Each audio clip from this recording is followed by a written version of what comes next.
Welcome back, guys. I've got the next video ready to upload, and I'm really excited about this one because in it, we're going to show you how to take off.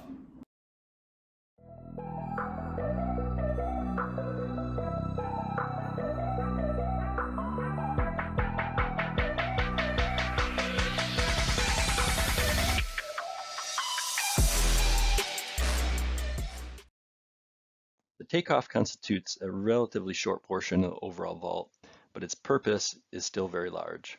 There are two essential tasks of the takeoff. Number one, it determines how the horizontal energy of the run is applied to the pole. And number two, it sets up the vaulter for a fast and powerful swing. I will begin with the first task, how the energy of the run is applied to the pole. The vaulter can use the takeoff to apply energy from the run into the pole in two ways. They can put energy into moving the pole to vertical and lifting their body, or they can put energy into bending the pole. The ideal vault will utilize both of these modes, and the technique of the takeoff is what's primarily responsible for determining the ratio. For example, if the vaulter jumps up strong and has a weak bottom arm, then more of the vaulter's energy will go into moving the pole to vertical.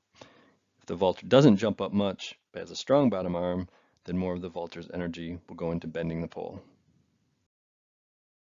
The second task of the takeoff is that it sets up the vaulter for a powerful swing. Now, in order for the swing to be powerful, the laws of physics require that it must be fast and it must be long. Now, I won't go into every aspect of how the takeoff affects the swing, but I will give you a few examples. Number one, a good takeoff step and body position keeps the swing long. Secondly, a good jump up and knee drive makes the swing fast. And lastly, the recoil from a good body stretch initiates a fast swing. So to begin in this discussion of the takeoff, there are several elements of the takeoff that the vaulter needs to be aware of and implement in order for it to be effective.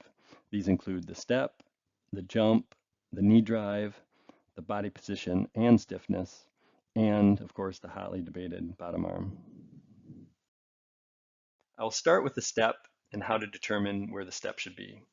The desired location for the step is determined by the location of the top hand. In this photo, Claire is in the takeoff position, and if you were to draw a vertical line from the center of her top hand down to the ground, it would pass through the ball of her foot. Now, in my opinion, this is the ideal location for her step to be. Some people might say, well, really just the toe of the foot should be under the top hand, not the ball of the foot. And the reason I don't subscribe to that is because while the vaulter can jump just fine with the toe of their foot underneath the top hand, if their step moves back any more than that, a few more inches than that, then it can start to have some negative effects on the vault. And of course, there's always going to be some variation in the vaulter's run. But if you shoot for the ball of the foot being under the top hand, then they can be under by 6 inches, out by 6 inches, and they're still really going to have a good vault. Now, I personally like to keep a pretty close eye on vaulter step, and I do this for a couple reasons. First, because the step makes a big difference in the overall vault. If they're way under or way out, it's going to have a negative impact on their vault. Secondly, because it helps me to stay ahead of the vaulter when it comes to adjustments. For example, the approach run of most of my vaulters typically increases by 1 to 2 feet over the course of a competition. And I don't always know when that change is going to happen. So when I start to see the step moving under by a few inches, I like to stay on top of that rather than wait until they're under by 6, 8, 10 inches before I have them make an adjustment. And lastly, because it helps to keep the vaulter safer, because it can get dangerous when the vaulter step is too far under or too far out. Next in the takeoff comes the jump, and I'll mention the knee drive here as well. It's very important that the vaulter jumps up off the ground at takeoff. If they don't, their takeoff will be what is called flat, and this error tends to put too much energy into bending the pole and not enough energy into moving the pole to vertical. In order to jump up effectively at takeoff, the vaulter must do a couple things. First, their takeoff step must be under their hips and not out in front of their hips. Second, the takeoff step must accelerate into the ground. And third, the posture of the vaulter must be tall. You don't want to be leaning forward or being bent over at the hips. Here we'll take a look at one of Claire's vaults to see the 3 elements of the takeoff jump. Okay, so number 1, we're looking for the foot to strike the ground underneath her hips, and we can see that's not quite the case here for Claire. Her foot is actually striking the ground a little bit in front of her hips. And actually, this is not too bad, and this is fairly typical of what you'll see in most proficient vaulters. But having the foot out in front of the hips like this does slow the vaulter down a little bit, and it does prohibit them from jumping up as much as they could. So that's something Claire could work on. Number two, we want to see the takeoff step accelerating into the ground. And we can see she's going from a bent leg, she's straightening it out and driving it right into the ground, so that's good. And lastly, we want to see the posture of the vaulter being tall. And you can see that's the case for Claire. I mentioned before I would talk a little bit about the knee drive here as well. And you can see the knee drive is contributing to her jump here. Later on, we'll talk about the swing, and we'll see that the knee drive contributes to a fast swing as well. So I think it's a very important part of the vault. If you take a look at some professional vaulters, you may see that they've gone away from the knee drive in favor of a double leg swing to add a little bit more energy. But I find for almost all high school vaulters and even most college vaulters that the faster swing that comes from the knee drive is more beneficial than the extra energy that can be added with a double leg swing. Here, Libby will show us what it looks like when you don't jump up enough. Now, every vaulter has an area of the vault that they struggle with a little bit more than others, and Libby would probably readily admit that the jumping up at takeoff is one of her bigger struggles. So let's take a look at why that is. Okay, number one, we're looking for the foot to land underneath the hips, and you can see that's not the case here. It's out in front of her hips, and not only that, we've got a little bit of a heel strike going on here, which is not ideal. Again, the problem with the foot out in front of the hips is it's slowing the vaulter down, and it's not allowing them to jump up as much as they could. Number two, we're looking for the takeoff foot to drive down into the ground, accelerate into the ground. We can see here, her takeoff foot hasn't hit the ground yet, and it's already straight. And so basically from this point forward, it's just falling into the ground, not accelerating into the ground. And lastly, we're looking for the posture of the vaulter to be tall and upright. And we can see that Libby's got a little bit of a forward lean going on right here. So now I'll back it up. We'll take a look at the whole vault and see how it turns out. Okay, you can see the legs swing through. The pole doesn't move to vertical very well. Now that last video that we looked at of Libby's showed us what was probably one of her worst vaults when it comes to jumping up at takeoff, which was unfortunate for her on that day, but provides a good example for us in these videos for analysis. Now this is on the same day, this video we're going to look at now, a few vaults later, and she's doing a much better job here. So let's take a look at it and see what made the difference. Okay, first of all, we're looking for the takeoff foot to be underneath the hips. And it's still not quite there, but it's not as far forward as it was before, and the heel strike is not as pronounced, so that's a little bit better. Second, we're looking for the takeoff foot to drive into the ground, accelerate into the ground. And here it's going from bent to straight as it hits the ground, so a little bit better than it was last time.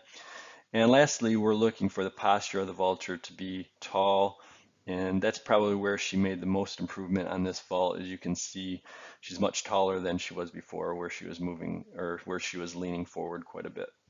So back it up, let you see the result of that. Swing is much better, pole moves to vertical much better, rock back's much better. Now, since this point, we have been working on Libby's run mechanics, working on running taller, work on pulling the swing leg through faster, working on quicker turnover, and striking the ground under her hip. And since then, she's improved quite a bit. The next aspect of the takeoff is body stiffness. Some people say the vaulter's body should be rigid at takeoff, and some people would say that it should be elastic. And in fact, most people would probably say that it should be elastic.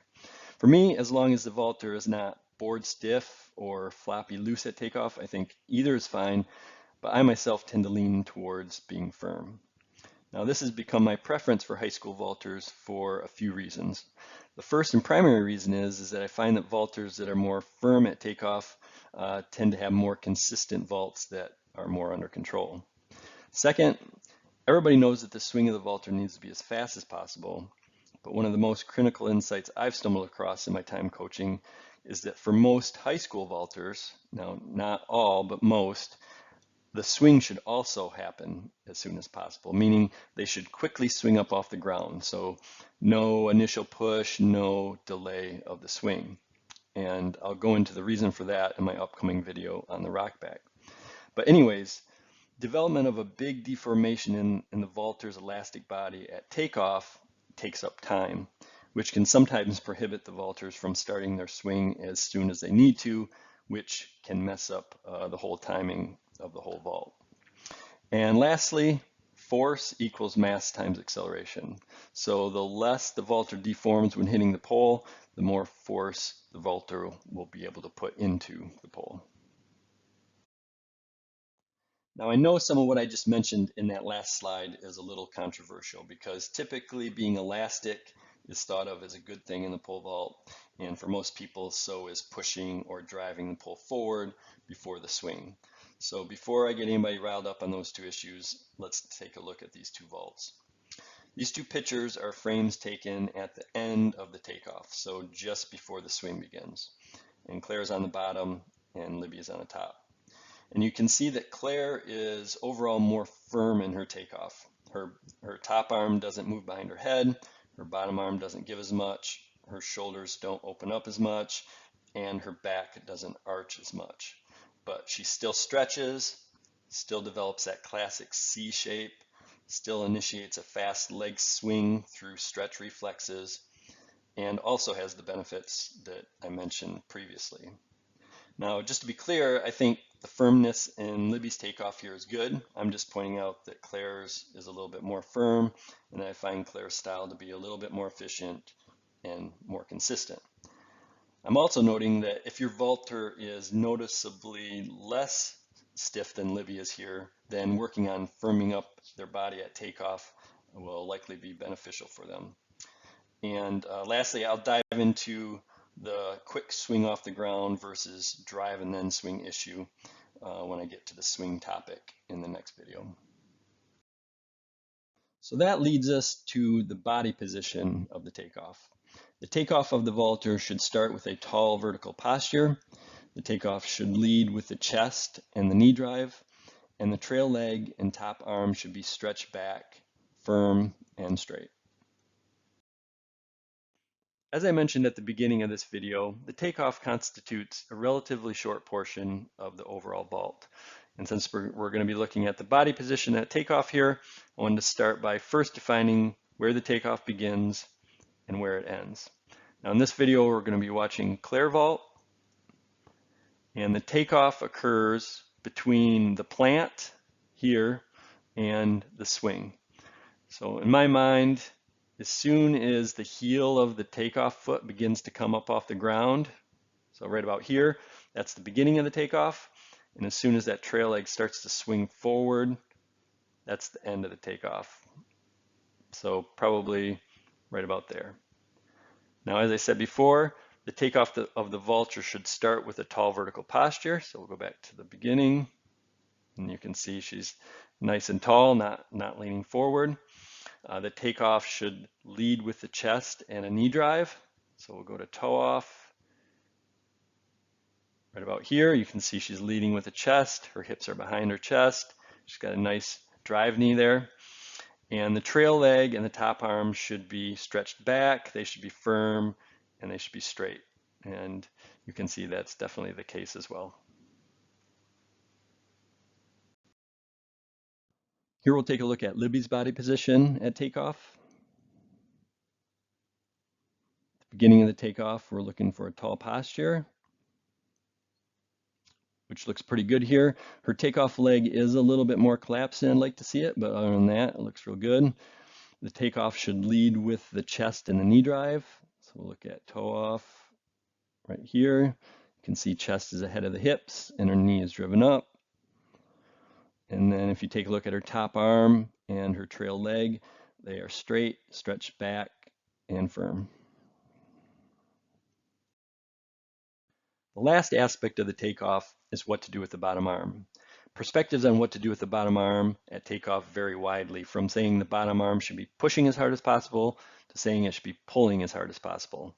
In addition to that, some people say the bottom arm should be locked all the way out, and some people say that it should bend in elastically. And there are good vaulters that use these different techniques and have these different perspectives. Here's my simple perspective regarding the bottom arm at takeoff. I don't coach vaulters to push or to pull with their bottom arm. I don't coach them to make the bottom arm more straight or more bent. What I do tell my vaulters about the bottom arm at takeoff is to treat it like a shock absorber. Now, I'm typically dealing with vaulters at the high school level with grips between, say, 10 and 14 feet. And with these grips, it's not likely to be able to have a locked out bottom arm without hurting the swing of the vault. So a locked out bottom arm is pretty much off the table for me, and I'm just looking at how much I want the bottom arm to absorb in at takeoff. Now, with that said, there are a few things I look for to indicate that the bottom arm might be a little bit too soft. Number one, there's no space between the pole and the top of the vaulter's head. Number two, I see the elbow bend in past the pole. So if I see either one of these two things, I indicate to the vaulter that they need to stiffen up the bottom arm just a little bit. A few things I look for to indicate that the bottom arm might be too stiff is I take a look at their takeoff C position.